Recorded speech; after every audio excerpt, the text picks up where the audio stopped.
Understanding things like trusts and LLCs and foundations is important, because what that does is that allows you to spread your money out. If everything's in your name, you become very vulnerable, because if someone just sues you, they can come get everything. So by having these entities, the trust in place, the LLCs in place, all that stuff, that allows you to just kind of spread things out across different entities, so that everything you work for doesn't get wiped out, just like that. Because like I said, when you have money, people will come and try to get it. I've just seen it happen so many times. So you don't want that to happen to you.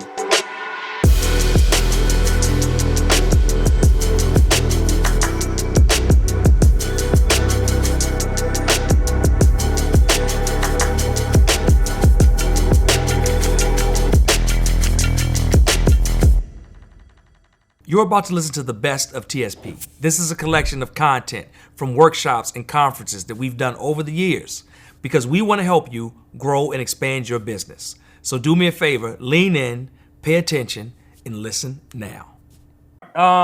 So I had a question, right? One of the things you talked about, I loved it because I've been having this conversation lately, is the fact that people need to get educated around wealth.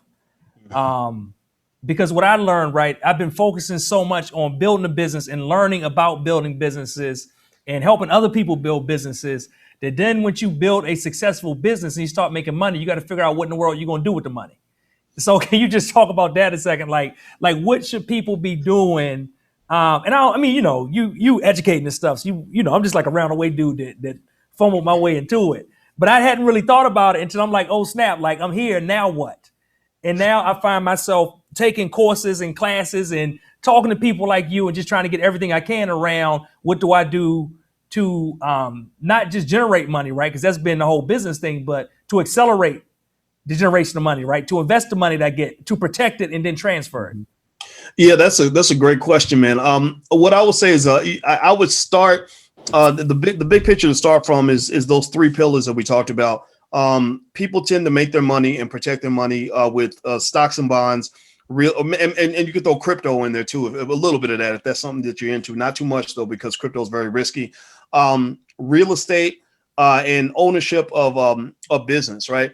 And I think that one of the biggest challenges entrepreneurs run into is that they're not diversified. So the way to know if you're diversified enough is to maybe do a stress test. Like take your biggest stream of income and imagine if that stream ended. How would you be okay?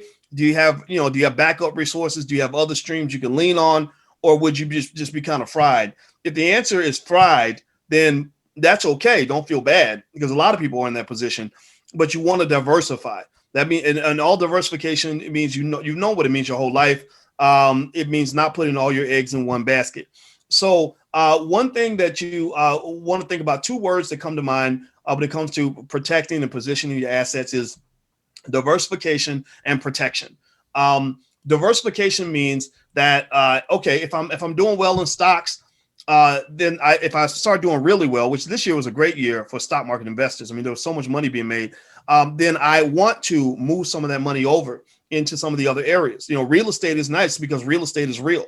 And I'll tell you the truth, I don't make as much money in my real estate investments as I do on stock market investments because I know exactly where to go to pick the right stocks and all that. And it's worked really well. But then again, making money in the stock market for the last 12 years has been like shooting fish in a barrel because of Fed policy, right? So even though I don't make as much in real estate, and it's not as interesting to me, to be honest with you, I want money in real estate because real estate is real, right? They're not going to make more land. Is Bitcoin going to work? I don't know. They say it could. The stock market. Well, there's a little bit of asset inflation. How's the dollar going to do? Well, I don't know. They're literally printing money right now, to get through the stimulus. So all these things lead me to say, well, but if I own real estate not only diversifies and spreads my money out, but it's also real. Like land I can't imagine a world where land doesn't have value.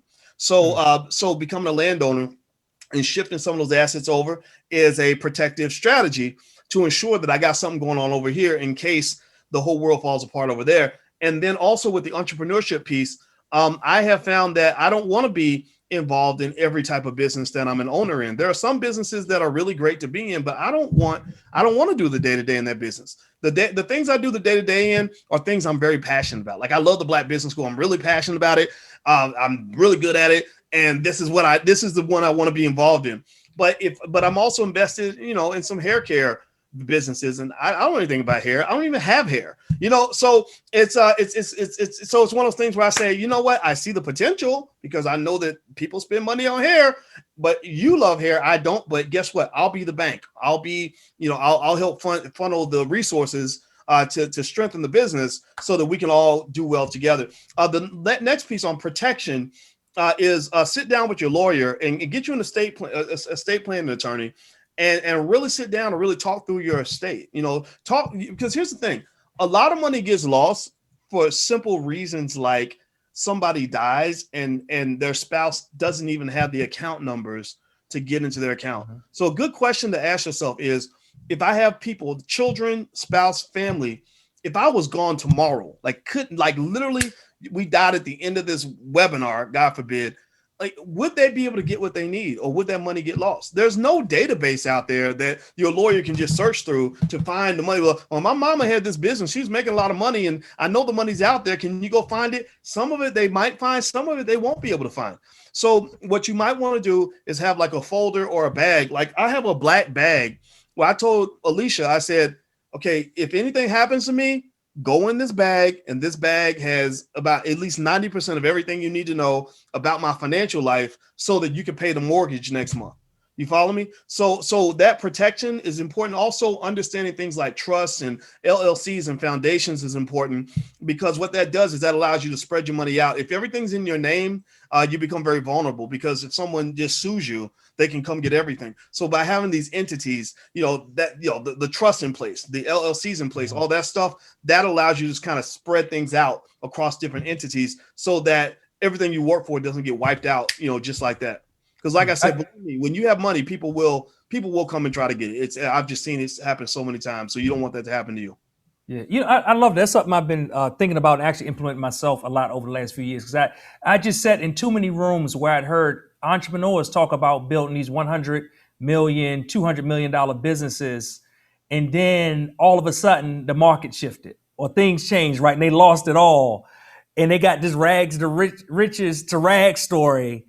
And then they trying to build it back up. And I tell my people, like, look, I don't want none of us to have that story. It's like once you get money, like, let's keep it. Like I said, what are different ways that we can secure ourselves, secure our families, and do it. And something else, I told you this before, but I'd had my girls taking one of the classes you have for children in the Black Business School, like a long time ago, around investing and things like that.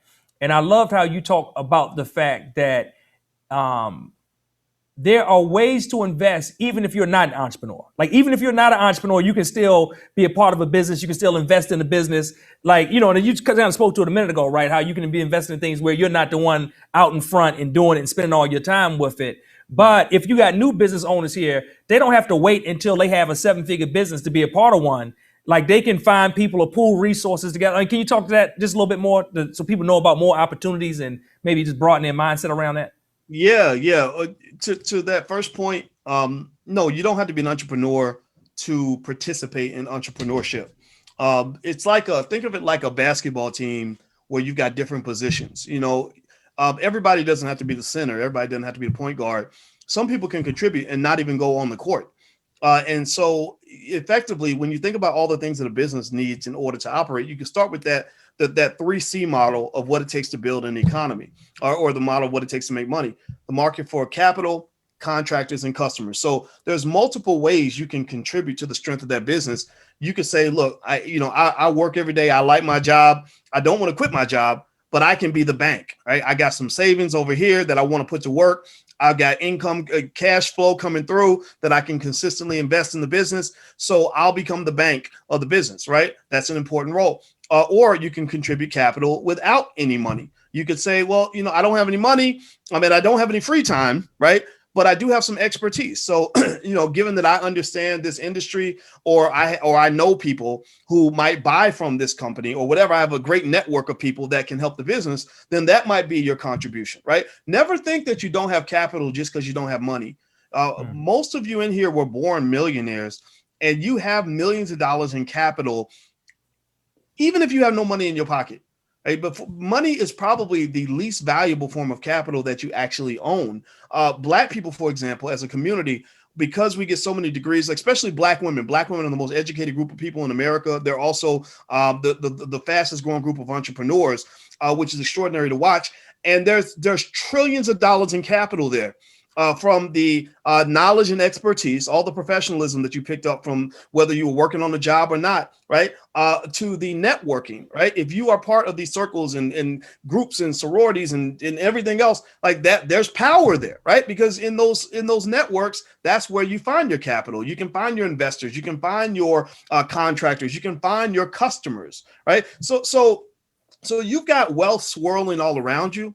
And the reason financial literacy is important because it gives you economic vision. You can see the money in a room without having a single dollar bill in your pocket. And that's really where you want to get to. It's almost like at the end of the Matrix when Neo could suddenly see everything real clear. like that, when you get that economic sight, you'll see money everywhere, even if there's no money made actually yet. Thanks for listening to another episode of the Traffic, Sales, and Profit Show. Hey, do me a favor. If you enjoyed what you heard today, subscribe and follow us on this platform right now to make sure you do not miss a beat as we drop new episodes and additional content every single week.